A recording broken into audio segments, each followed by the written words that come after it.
नमस्कार दोस्तों, आज हम एक महत्वपूर्ण और गहराई से सोचने वाले विषय पर चर्चा करेंगे। अच्छे लोगों के साथ ही हमेशा बुरा क्यों होता है। तो चलिए कहानी शुरू करते हैं। स्वार्थी शब्द इस दुनिया की नजर में, इस समाज की नजर में एक अलग ही नजरिए से समझा जाता है। अक्सर हम अपने आसपास ऐसे बहुत से लोगों को देखते हैं जो स्वभाव से बहुत अच्छे होते, यानी कि सब लोगों की मदद करते हैं, सबसे अच्छा व्यवहार रखते हैं। लेकिन इसके साथ आपने ये भी देखा होगा कि ऐसे लोग जो अपने स्वभाव के बहुत अच्छे होते हैं, दूसरों की मदद करते रहते हैं, वही सबसे ज्यादा दुखी रहते हैं। और जो लोग स्वार्थी होते हैं वो जीवन में आगे चले जाते हैं। तो ऐसे में परमात्मा की सत्ता पर उंगली उठाना निश्चित है। लेकिन अगर ये सत्य है तो हमें कौन सा मार्ग चुनना चाहिए? क्या हम भी दूसरों के जैसे बन जाए? पता नहीं आप में से कितने लोग ये मानते हैं कि अच्छे लोग जीवन में बहुत दुखी रहते हैं, लेकिन इसके पीछे का सत्य क्या है? अगर हम इसके पीछे का सत्य नहीं जानेंगे, नहीं पहचानेंगे, तो कहीं ना कहीं हमारा मन भी बुराई की तरफ जाएगा।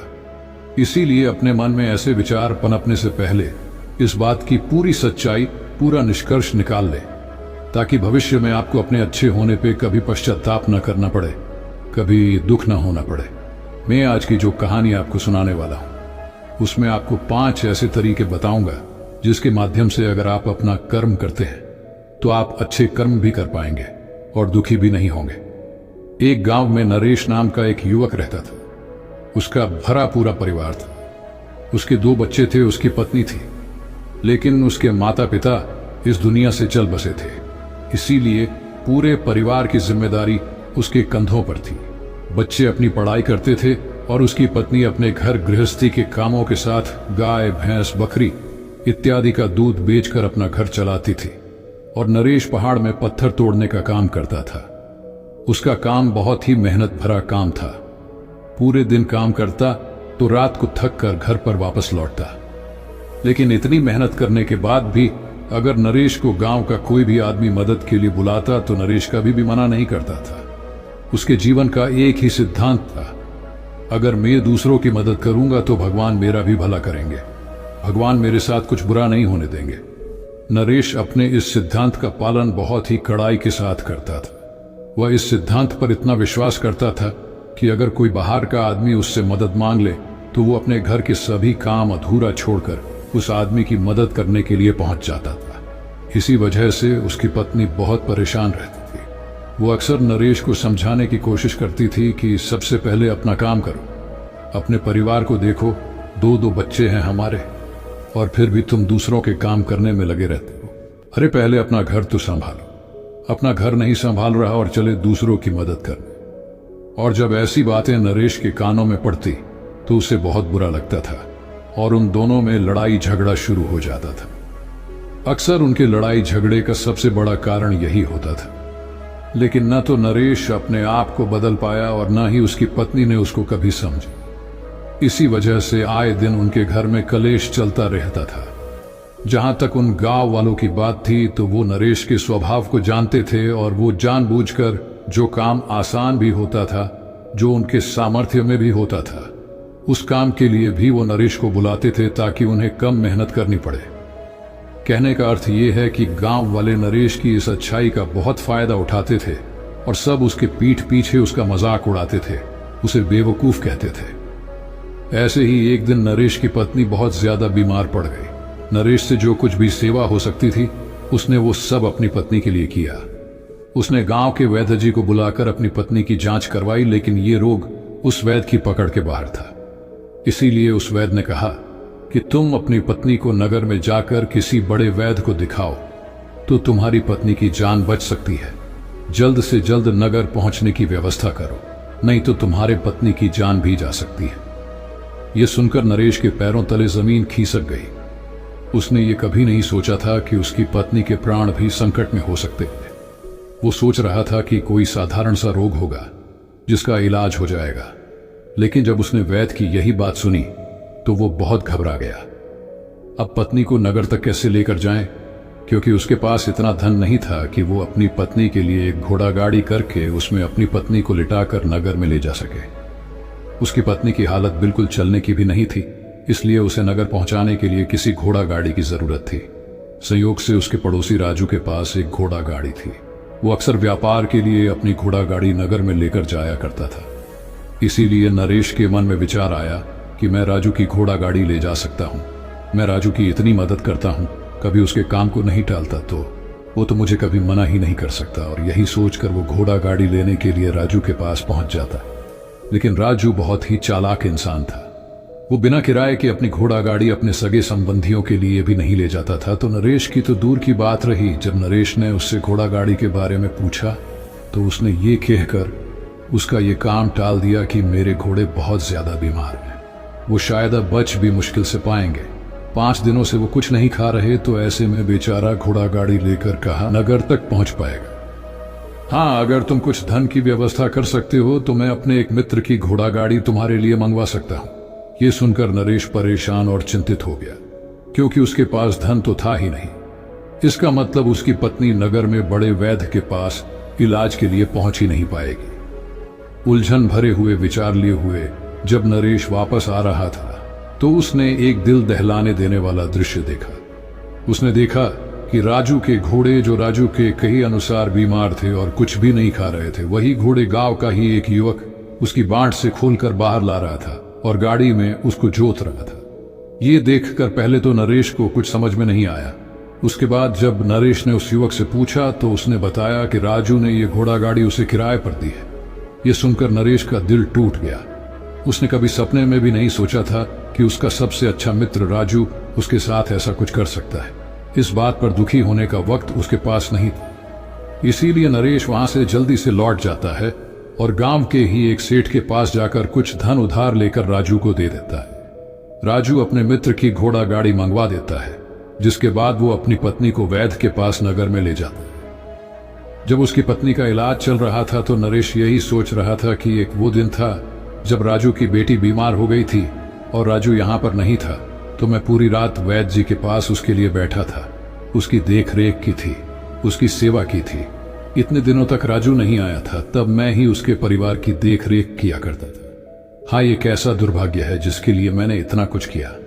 उसने एक घोड़ा गाड़ी देने से मुझे मना कर दिया, और वो भी तब जब मेरी पत्नी जिंदगी और मौत से झुंझ रही थी।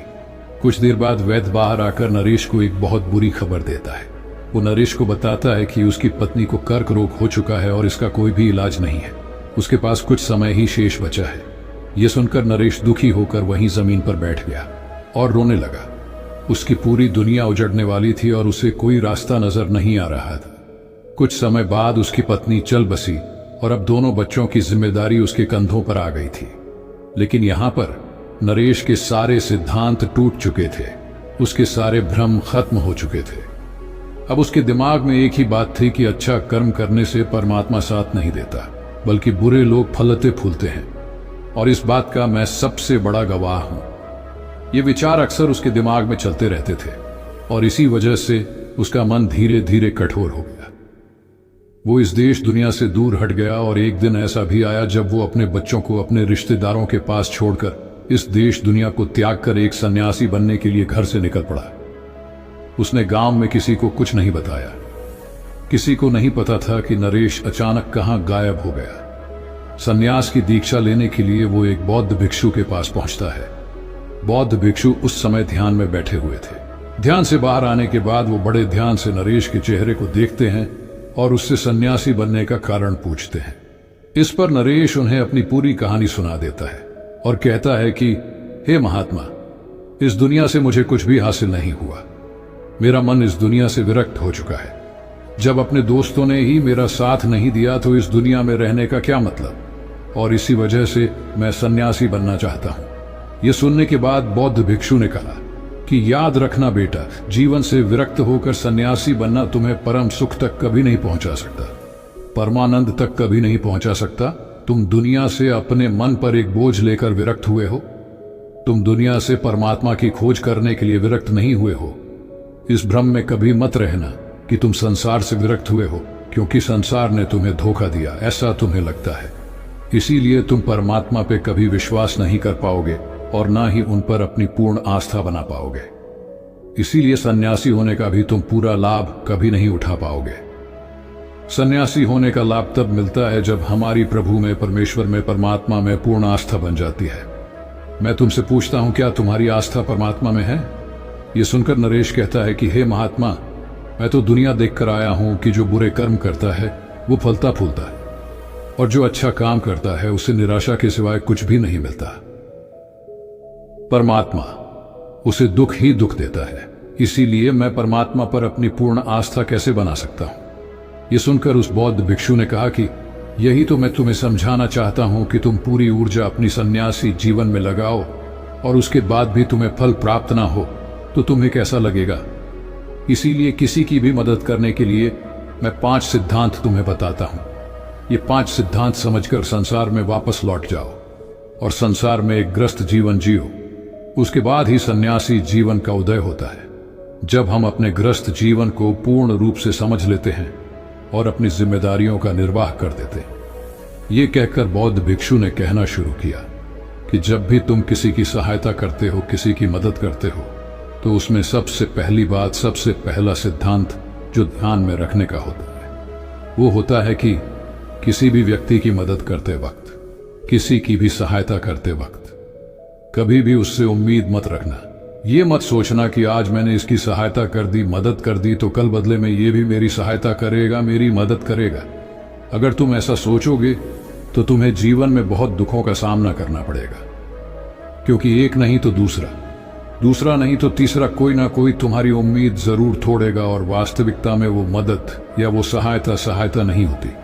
वो हमारे लालच का ही एक रूप होता है। हम उसकी सहायता या मदद निर्भर तरीके से नहीं कर रहे हैं। हमारे मन में लालच का भाव है, हमारे मन में बदले का भाव है। हम ये सोचकर मदद करते हैं कि इसकी मदद कर देता हूं तो कल ये भी मेरी मदद करेगा, और यही लालच हमें अक्सर उन लोगों की मदद करने पर विवश करता है जो किसी ना किसी रूप में धनवान होते हैं, क्योंकि हमें लगता है कि कल ये आदमी धन के द्वारा मेरी मदद कर सकता है। और इसीलिए जिस इंसान को वास्तविकता में मदद की आवश्यकता है, हो सकता है वो गरीब हो, लेकिन हमारा मन अपने लालच के वशीभूत होकर उसकी मदद कभी नहीं करेगा। इसीलिए किसी की मदद और किसी की सहायता करने के अपने विचार को विस्तार दो। केवल एक प्रकार के लाभ या नाम के लिए अपनी सहायता या अपनी मदद पेश मत करना। मदद उन सबके लिए समान होनी चाहिए। जरा सोचो, एक तरफ तुम्हारा मित्र हो जिसके पास धन है, दौलत है, और दूसरी तरफ कोई गरीब व्यक्ति हो जो भूखा बैठा हुआ है। तुम्हारा दोस्त तुमसे कहता है कि यार आज तो खाने के लिए अच्छे अच्छे पकवान मंगवा लो बाजार से, और दूसरी तरफ वो गरीब व्यक्ति तुमसे 2 सूखी रोटी मांग रहा है, तो तुम किसकी मदद करोगे? कौन मदद का हकदार? सबसे पहले हमारा कर्तव्य बनता है कि उस गरीब व्यक्ति की भूख मिटाए। लेकिन अक्सर इंसान ऐसे नहीं सोचता। वो अपने दोस्त को तो खिला देगा, उसको तो बाजार से बहुत महंगी वस्तु मंगा के दे देगा, लेकिन किसी गरीब को उसकी भूख मिटाने के लिए पैसा या धन नहीं देगा। दूसरी बात जो ख्याल में रखने की आवश्यकता है वो ये है कि सहायता करते वक्त हमारा लालच कभी भी उसके साथ नहीं जुड़ना चाहिए। अक्सर हम जब किसी की मदद करते हैं तो हमारा लालच और हमारा स्वार्थी उसके साथ जुड़ा होता है, और हम अपनी भविष्य की योजना तैयार करके उस व्यक्ति की मदद करते हैं। हम ये सोचते हैं कि अगर मैं इसका ये काम करूंगा तो भविष्य में ये व्यक्ति मेरा वो काम पूरा कर देगा, और वो सहायता, वो मदद बिल्कुल भी परमात्मा के द्वार को नहीं खटखटती, क्योंकि वो लालच है। जाहिर है आप अपने आप को धोखा देने के लिए अपने लालच को एक सहायता, एक मदद का रूप दे रहे हैं। तीसरी बात जो ख्याल रखने की है वो ये है कि अपने सामर्थ्य के हिसाब से दूसरे की मदद करो। कभी भी एक ग्रस्त आदमी को किसी की इतनी सहायता नहीं करनी चाहिए जिससे कि उसका परिवार और उसके बच्चे कष्ट में जीवन बिता। सबसे पहला हमारा फर्ज होता है अपने परिवार को सुखी रखना, उनकी जरूरतें पूरी करना, और उसके बाद दूसरों की मदद करना। लेकिन कुछ लोग दूसरों की मदद पहले करते हैं और अपने परिवार को अहमियत कम देते हैं, जिससे कि परिवार में लड़ाई झगड़े चलते रहते हैं। अपने आसपास और समाज हम ये देखते रहते हैं। अगली बात जो ख्याल में रखने की होती है वो ये है कि अपना कर्म और अपनी जिम्मेदारियां पहले निभानी होती है। हम अपना कर्म, अपना काम छोड़कर पहले दूसरों की मदद करने के लिए चले जाते हैं, और जब दूसरा बदले में हमारी मदद नहीं करता तो हम बहुत दुखी हो जाते हैं। हम सोचते हैं कि मैंने तो अपना काम छोड़कर उस आदमी की मदद की थी और वो आदमी मेरी मदद ही नहीं कर रहा है। इसीलिए अपना कर्म सर्वोपरि, अपना कर्म सबसे ऊपर, क्योंकि वही काम करने के लिए इस दुनिया में हमारा जन्म हुआ है, और सबसे आखिर में जो बात समझने की है वो ये है कि परमात्मा की मर्जी से ही सब कुछ होता है। हमारा कर्तव्य है अपने कर्म को करते जाना। करनी धरनी तो ऊपर वाले के हाथ में है, इसीलिए जो कुछ भी होता है सब ऊपर वाले पे छोड़ दो। अगर तुम्हें कोई धोखा भी देता है तो ये समझ के चलो कि वो सब ऊपर वाले की करनी होती है। आप ये मान के चलो कि मैं करता नहीं हूं, मैं तो एक माध्यम हूं, करवाने वाला तो वो है, उसके सामने किसकी मर्जी चली। जब ये आस्था, ये विश्वास हमारे मन में पनपने लगता है तो हमारी सारी शिकायतें दूर हो जाती हैं, क्योंकि इस दुनिया में जो भी होता है अच्छे के लिए होता है। जो भी हो रहा है अच्छे के लिए हो रहा है और जो भी होगा अच्छा ही होगा। चाहे हमारी बुद्धि आज वर्तमान में इस सिद्धांत को ना समझ पाए, लेकिन जीवन में कभी ना कभी किसी न किसी मोड़ पर आपको जरूर ये एहसास होगा कि जो हुआ था वो अच्छे के लिए ही हुआ था। इसीलिए सारी शिकायतें दूर कर दो और बस अपना कर्म करते जाओ। अपने ग्रस्त जीवन को पूर्ण रूप से जी लो। इसके बाद बौद्ध भिक्षु ने नरेश को कहा कि वापस अपने गांव लौट जाओ, अपनी बेटियों को वापस लेकर आओ, उन्हें पालो पोसो, अपने बच्चों को वापस लेकर आओ, दूसरी शादी कर लो, लेकिन बच्चों का पालन पोषण अच्छे तरीके से करो। नरेश को बौद्ध भिक्षु की कही हुई सारी बातें समझ आने के बाद नरेश बौद्ध भिक्षु को आखिरी बार प्रणाम करके नरेश अपने बच्चों के साथ अपने गांव में वापस लौट आता है। गांव में किसी को खबर नहीं थी कि नरेश इतने दिन कहां गया हुआ था और वो क्या ज्ञान लेकर वापस लौटा है। लेकिन अगले दिन सुबह सुबह गांव वालों ने नरेश के चेहरे पर एक अलग ही चमक, एक अलग ही आभा पाई। आशा करता हूं कि आपको ये कहानी अच्छी लगी होगी और इस कहानी से कुछ सीख मिली होगी। इसी तरह की और कहानियां देखने के लिए हमारे चैनल को सब्सक्राइब कीजिए और हमारे फैमिली का एक हिस्सा बनिए। तो मिलते हैं